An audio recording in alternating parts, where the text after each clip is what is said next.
Yes, I'm Dr. Bradley Bale. I'm with the Bale domain method that specializes in heart attack and stroke prevention. And I'm excited to let you know about the American Academy of Oral Systemic Health meeting, October 17th through the 20th in Nashville, Tennessee. It's going to be a wonderful scientific update on the oral systemic connection from numerous angles. You're going to hear science from wonderful experts from all over the country.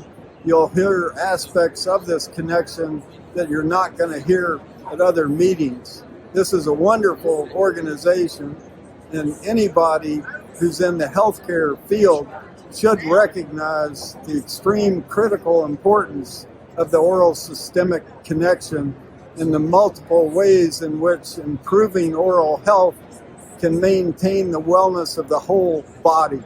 So you absolutely need to join AOSH, and you need to be at that meeting with us in Nashville in October. We'll look forward to seeing you there. My partner, Dr. Amy Donine, and I are actually doing a workshop on the first morning that Thursday.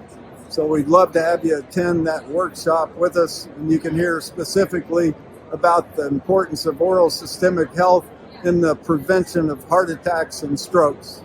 So look forward to seeing you in Nashville. Thank you.